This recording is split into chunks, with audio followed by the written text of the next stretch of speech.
요즘 교회에서 예배를 마칠 때에 감사 위에 감사라고 하는 복음성가를 함께 부릅니다. 겸손히 올리는 나의 기도 간구보다 감사를 드립니다. 응답하심도 거절하심도 기다리라 하심도 그저 감사. 감사 위에 감사를 덮을 때 은혜 위에 은혜가 쌓이네. 모든 일에 감사, 모든 순간에 그리 아니하실지라도 감사. 참으로 가사가 너무 감동적이지 않습니까? 감사 위에 감사를 덮을 때 은혜 위에 은혜가 쌓인다. 사랑하는 생각가족 여러분, 오늘도 우리들의 삶 속에 감사 위에 감사가 쌓여지는 하루가 되었으면 합니다. 샘가에서 신명기 23장 1절에서 14절 신명기 묵상 54번째 시간입니다. 여호와의 총애와 성결 규례라고 하는 주제이죠. 본문은 여호와의 총애, 곧 이스라엘이 하나님께 드리는 공동예배나 공동집회에 참석할 수 없는 자에 대한 규례와 진중에서 지켜야 할 성결 규례를 말씀하고 있죠. 먼저 1절에서 6절까지 여호와의 총회에 들어오지 못하는 자에 대한 내용입니다. 이스라엘 백성 중에 이방 종교 관습에 따라 스스로 고세하여 고한이 상한 자, 이방인과 결혼 혹은 근친상간이나 이교, 창기에게서 태어난 사생자, 그리고 롯과 그의 두 딸 사이에서 태어난 암몬 자손과 모압 자손의 후손은 여호와의 총회에 들어갈 수 없었습니다. 하나님께 드리는 예배는 정결해야죠. 어려운 이웃을 돌아보지 않는 긍휼 없는 자, 이웃을 멸시하고 저주하는 도덕적 결함이 있거나 하나님을 대적하고 하나님의 백성을 괴롭히는 자들은 하나님의 총회, 또 그 예배에 참여할 수가 없도록 했습니다. 하나님께 예배하는 자는 영과 진리로 드리는 삶의 예배가 되어야 하기 때문이죠. 7절에서 8절까지는 에돔 사람과 애굽 사람들에 대한 배려입니다. 에돔은 야곱의 쌍둥이 형 에서의 자손이죠. 그러나 이스라엘 백성이 에돔 지경을 지나가는 것을 허락하지 않았고 오히려 군대를 동원해서 이스라엘을 대적하기도 했습니다. 이런 점은 암몬과 모압과 동일하지만 하나님은 형제 나라이기에 미워하지 말라 말씀합니다. 애굽 또한 이스라엘 백성이 애굽의 고역과 압제에서 신음했지만 미워하지 말라 말씀합니다.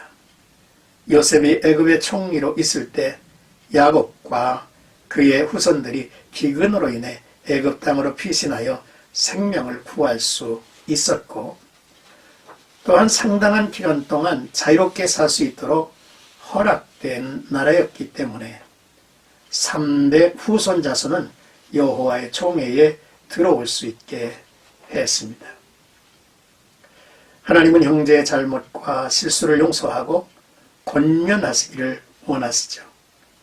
또한 이웃에 대하여 악을 악으로 갚지 말고 받은 은혜를 기억하여 선으로 악을 이기기 원하십니다. 9절에서 14절까지는 진의 정교를 위한 성결 규례입니다. 하나님께서는 진영을 거룩하게 할 때 적군을 넘겨주시고 그들을 떠나지 않을 것이라 말씀하십니다. 진영의 성결을 위해 몽설한 자는 진영 밖으로 나가 씻고 해질 때에 들어올 수 있었습니다. 배설물 또는 진영 밖에서 땅을 파서 덮도록 했죠. 이러한 율법을 주신 이유는 질병의 확산을 막기 위함이며 하나님의 거룩하심과 같이 자기 백성의 거룩함을 위함입니다. 믿는 자는 하나님의 영이 거하시는 성전이죠. 개인적인 위생과 더불어 영적 정결이 필요합니다. 성도는 자신의 부정과 불결에 대해 합리화하지 말고 스스로 자신의 성결을 유지하며 하나님 앞에서 악을 그쳐야만 하는 것이죠. 사랑하는 생각하세요, 여러분. 에돔과 애굽 사람이 3대 후에 여호와의 총회에 들어오게 한 이유가 분명하죠. 우리는 악을 악으로 갚지 말고 이웃에게서 받은 피해보다 그에게서 얻은 유익과 은혜를 더 기억하고 최대한의 손을 베풀 것을 우리에게 교훈하시는 말씀으로 받아야 합니다. 또한 형제의 잘못과 실수를 끄집어내기보다는 용서하고 잘 권면하도록 하기 위함이죠.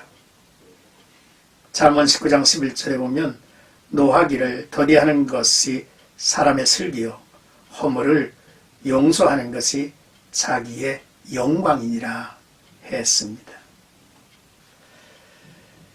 그리고 에돔 사람들은 세상에서의 후손들로서 이스라엘인들과는 형제국이기 때문이죠.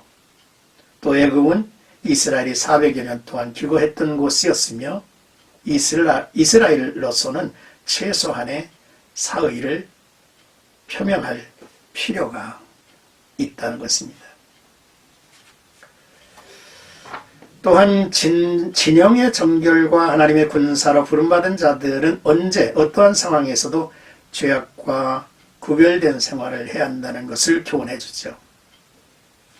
그리고 정결하게 몸과 마음을 유지해 가야 합니다. 성도들은 외부로부터 밀려오는 환난이나 핍박과 싸우기에 앞서 자신의 내면적인 죄와 싸워 이겨야 하죠. 우리를 손쉽게 좌절과 절망에 빠뜨리는 것은 눈에 보이는 원수이기보다 오히려 눈에 보이지 아니하는 자신의 내면적 죄악과 부정이 있기 때문임을 알아야만 할 것입니다. 오늘의 귀한 말씀을 통해서 우리는 세상을 향해서 관용하고 또한 긍휼을 베푸는 그러한 풍요로운 마음으로 살아야겠다고 하는 사실과 또 우리의 경건한 삶에 불의한 것이 머물지 않도록 항상 우리의 몸과 마음을 정결하게 지켜가야만 하겠다는 것입니다. 생가가족 여러분 한 분 한 분이 오늘도 주 안에서 선한 능력으로 힘찬 삶이 이어지기를 주님의 이름으로 축복합니다.